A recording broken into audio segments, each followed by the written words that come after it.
So CBI విషయంలో చాలా BRS party ఆరోపణలు చేసింది, ఇప్పుడున్నటువంటి కాంగ్రెస్ పార్టీ సైతం కూడా చాలా ఆరోపణలు చేసింది. కేంద్రానికి అవి బానిసలు, కట్టు బానిసలు, జేబు సంస్థలుగా మారిపోయినాయి అనేది.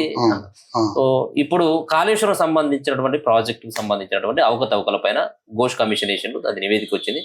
అసెంబ్లీలో చిట్ట చివరి నిమిషంలో రేవంత్ రెడ్డి ఒక ప్రకటన, సో ఈ కేసుని సిబిఐకి అప్పగిస్తున్నామంటూ. సో సిబిఐకి అప్పగించడం వెనుక ప్రధానమైనటువంటి కారణం ఏముంటుంది కావచ్చు సార్? అంటే దీంట్లో ఏమైనా రేవంత్ రెడ్డి బీజేపీతో ఏమైనా ములాఖత్ అయినా కొన్ని వార్తలు వస్తూ ఉన్నాయి. సో ఇదంతా కూడా బీజేపీ చేతిలో పెట్టినట్టు అయ్యేది ఉంటే ఇక్కడ ఉన్నటువంటి బీఆర్ఎస్ పార్టీని దానిలో మెర్జ్ అయ్యేటువంటి అవకాశాలు ఉంటాయి కాబట్టి సో మొత్తానికి తూర్చిపెట్టేటువంటి దానికోసమే రేవంత్ ప్రయత్నాలు చేసినటువంటి మీ అనాలిసిస్ ఏంటి సార్? అసలు ఎందుకు? ఇప్పుడు అనిల్ భాయ్, వాస్తవాన్ని నేను కాలమిస్ట్ను లేకపోతే రెగ్యులర్ గా చెప్పే ఇంటర్వ్యూలలో కాలమిస్ట్ లాగా చెప్పేవాడిని కాదు, కానీ జస్ట్ ఇక పార్టీ కోణంలో మాకు ఒక దృక్పథం ఉంటది కదా, అది మీకు చెప్పాల్సి వస్తుంది. ఒకటి ఏంటంటే, ఇది 24 గంటల రాజకీయ పిచ్చితో తిరుగుతున్నాడు రేవంత్ రెడ్డి తన గవర్నమెంట్ ఎగ్జిస్టెన్స్ కోసం. ఇది ఒక మానవీయ పరిపాలన కాదు, మానవత్వ కోణం కాదు, పాడు కాదు. ఇది ఒక పెద్ద క్షుద్ర రాజకీయ జరుగుతున్నాయి రాష్ట్రంలో. ఇది బీజేపీ, కాంగ్రెస్, బీఆర్ఎస్ మధ్య జరుగుతున్న నిరంతర ఒక క్షుద్ర రాజకీయ ఆటలు. దీంతో శనీశ్వరం మాకు, కాళేశ్వరం అగ్రకులాలకి. దీంట్లో 1,00,000 కోట్లు ఏవో అవినీతి జరిగింది అంటారు. 1,00,000 కోట్లు 4 భాగాలు వేసుకోవాలా. ఒకటి టీఆర్ఎస్ ఒక పావల, కాంగ్రెస్ ఒక పావల, రాహుల్ గాంధీ ఒక పావల, బీజేపీ ఒక పావల. పంచుకోవడమే. ఇలా పనే ఉంటది. ఈ మనకు అర్థం కావు అగ్రకుల రాజకీయాలు, అగ్రవర్ణ రాజకీయాలు. పెద్ద స్థాయిలో ఒక స్కామ్ జరిగినప్పుడు వాళ్ళంతా ఒక దగ్గర అడ్జస్ట్ అయిపోతారు. ముందు థ్రెట్ చేసినట్టు ఉంటది, ముందు బెదిరించినట్టు ఉంటది, భయభ్రాంతులకు గురి చేసినట్టు ఉంటది. కానీ తెర వెనుక వాళ్ళంతా మాట్లాడుకుంటారు. మాట్లాడుకున్న తర్వాత ఇక నువ్వు నేను వామ్మ ఏం జరిగిందనేది మనకు ఆలోచన రాకుండా ఉండాలి కదా. అప్పుడు మార్వాడి ఉద్యమం వస్తుంది. మార్వాడి ఉద్యమం ఉంది, అది ఫ్రిడ్జ్ లో పెట్టారు. మళ్ళీ ఇప్పుడు అది ఫ్రిడ్జ్ లో ఉంది. అలాంటి తీసుకొచ్చి మనల్ని ఆలోచించుకున్నది. బేసిక్ ఏంటంటే, కాళేశ్వరం ప్రాజెక్టు సిబిఐ చేతులు అంటే అది బీజేపీ చేతిలో పెట్టినట్టు ఉంటది. బీజేపీ టీఆర్ఎస్ ని ఆడుకునే అవకాశం ఉంటది, టీఆర్ఎస్ ని ఆడుకొని దాన్ని కంట్రోల్ చేసే అవకాశం ఉంటది, బీజేపీ కోర్టులు వేసినట్టుగా ఉంటది. ఇదంతా బీజేపీ, రేవంత్ రెడ్డి, టీఆర్ఎస్ అందరి మధ్యలో ఆడుతున్నటువంటి ఒక నాటకం ఇది.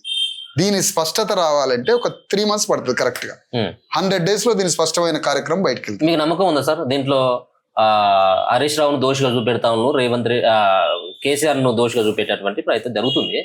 సో ఎవరైనా ఒకరు అరెస్ట్ అయ్యేటువంటి అవకాశం ఉంటుందా? లేకపోతే కేవలం మీరు ఇంతకుముందు అన్నట్టుగానే కేవలం భయభ్రాంతులకు గురి చేసి పాలు పంచుకొని ఎక్కడో అక్కడ వదిలిపెట్టేటువంటి ఆ ప్రక్రియ జరుగుతుంది? ఇదేం లేదు.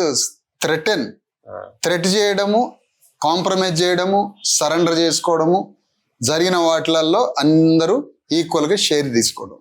ఎవరు అరెస్ట్ కారు. అరెస్ట్ అయినా అది వెంటనే మళ్ళీ అది సెటిల్మెంట్ చేసుకొని వెంటనే రిలీజ్ అవుతారు. కానీ శిక్ష పడదు. శిక్ష పడడం వేరు, అరెస్ట్ కావడం వేరు. ఫైనల్ గా శిక్ష పడడం వేరు కదా. తీర్పు వచ్చి శిక్ష పడదు. అరెస్ట్ వేరు. మళ్ళీ అరెస్ట్ అంటే కూర్చొని మాట్లాడుకోవడానికి, అంతే, కూర్చొని షెడ్యూల్ చేసుకోవడానికి. సార్ ఇంకొక మాట, ప్రధానంగా బీజేపీ పార్టీతోటి కేసీఆర్ ములాఖాత్ అయిపోయింది ఇప్పటికే.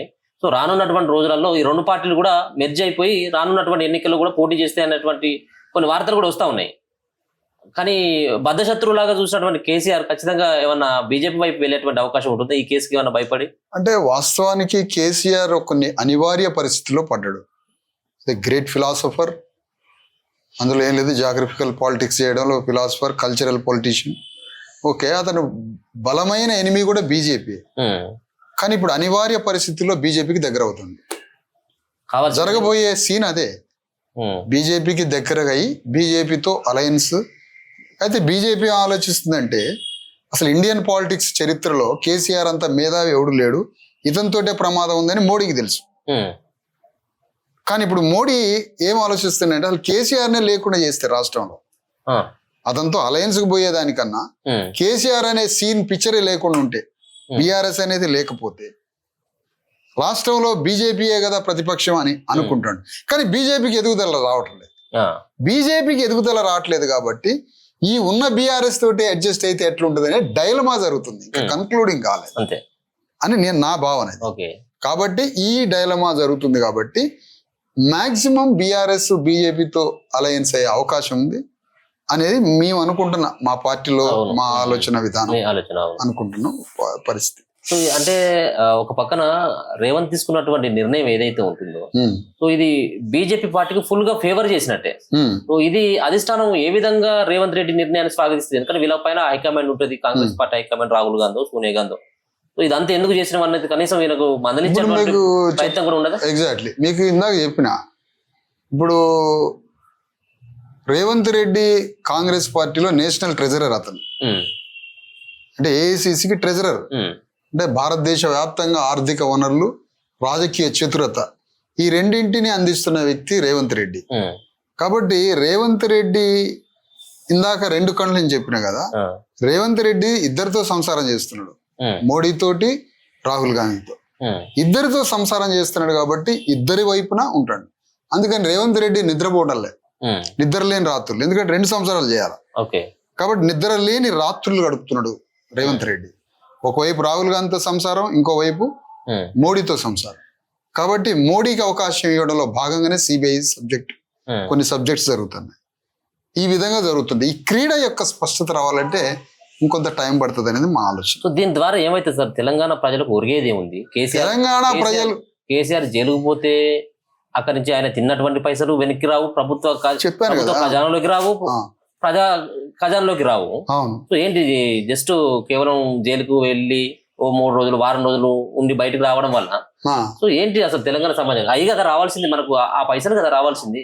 సో అవి చూపెడతారా మళ్ళీ జనానికి చూపెట్టేటువంటి అవకాశం ఉంటుంది? అదే ఒకటి అనిల్ భాయ్, ఎప్పుడైనా కూడా అవినీతి జరిగినప్పుడు అది 1000 కోట్లైనా 100 కోట్లైనా 1,00,000 కోట్లైనా అవి ప్రజల సొమ్ము, ప్రజల రక్తమాంసాల యొక్క శ్రమించినటువంటి శ్రమల నుంచే ప్రభుత్వానికి సొమ్ము పోతుంది, అది కరప్ట్ అవుతుంది. ఈ కరప్షన్ సొమ్ము మళ్ళీ ప్రభుత్వం రికవరీ చేసి సిబిఐ ద్వారా రికవరీ చేసి ఆ ధనాన్ని మళ్ళీ దేశ ఖజానాకు, రాష్ట్ర ఖజానాకు ఉపజెప్పాలి. ఇది ఎక్కడైనా జరిగిందా ఈ దేశం? ఇప్పటి వరకు జరిగిందా? జరిగితే అది ఒక 10% జరిగి ఉంటుంది. ఇది ప్రజలు కోరుకునేది ఇది. కానీ పాలక వర్గం అంతా దేశంలో అనేక రాష్ట్రాల్లో దొంగలుగా 1000 కోట్లు కరప్షన్ చేస్తున్న వాళ్ళని వాళ్ళ దగ్గర కరప్ట్ చేయడం కేంద్ర ప్రభుత్వం పని. మోడీ గవర్నమెంట్ డైరెక్ట్ కరప్షన్ చేయదు, కరప్షన్ చేసేవాడి మీద కరప్షన్ చేస్తుంది. ఇది కొత్త పాలసీ. అంటే రాష్ట్రాల్లో గజ దొంగలు ఉంటారు, గజ దొంగలను సిబిఐ ద్వారా పట్టుకోవాలి, సిబిఐ ద్వారా పట్టుకొని వాళ్ళని కూర్చోబెట్టి సెటిల్మెంట్ చేసుకోవాలి. అందుకని 4 పార్ట్స్ ఇందులో జరుగుతాయి ఈ కరప్షన్. ఇందాక చెప్పాను కదా, రేవంత్ రెడ్డి 25%, బీజేపీ 25%, రాహుల్ గాంధీ 25%, కేసీఆర్ 25%. కానీ కేసీఆర్ దగ్గర మొన్నటి దాకా 100% ఉంది. అది డిస్ట్రిబ్యూట్ కావాలి. డిస్ట్రిబ్యూట్ అయితే ఇది సెట్ అయిపోతుంది ఈ ప్రోగ్రామ్. అరెస్ట్ అవుతారు కానీ తీర్పు ప్రకారం అంతిమంగా ఎవరికి శిక్షలు పడవు. అరెస్ట్ అయ్యి జైల్లో ఉన్నప్పుడు కూర్చోండి, దాదాపు జైలుకు పోకముందే సెటిల్ అయింది, జైలుకి పోయిన తర్వాత అక్కడ సెటిల్మెంట్ జరుగుతుంది సంపూర్ణ. కానీ తీర్పు మాత్రం అంత క్లియర్ అయ్యి బయటకు వెళ్తుంది. ఇది జరుగుతుండే ప్రోగ్రామ్. దీని ద్వారా తెలంగాణ 90% ప్రజల నోట్లో కాళేశ్వరం కింద ఇసుక నోట్లో పట్టమే, అంతే. వీళ్ళ నోట్లో ఏమి రాదు, పైసలు రావు, గవర్నమెంట్ నుంచే రాదు. మనం అందరం సెల్ ఫోన్లు ఒత్తుకుంటే కాళేశ్వరం ఏమైంది? శనేశ్వరమే మనకి. రీఛార్జ్ చేసుకొని టాటా వాడికో లేకపోతే అంబానీకో పైసలు కట్టి మనం రోజు సెల్ ఫోన్ చూసుకోవాలి. అంతే. ఇది కథ. అంటే కేసీఆర్ దగ్గర ఉన్నటువంటి సొమ్ము అంతా వీళ్ళు పంచుకోవడం కోసం, పంచుకోవడమే. ప్రతిదీ దేశంలో జరిగేది అదే, ఇందులో ఆశ్చర్యం లేదు, ఏమి లేదు. ఇది అణగారిన వర్గాలకి స్పష్టంగా ఉండాలి. ఇది అణగారిన వర్గాలకు శనీశ్వరం, వాళ్ళకి పెద్ద ఖజానా.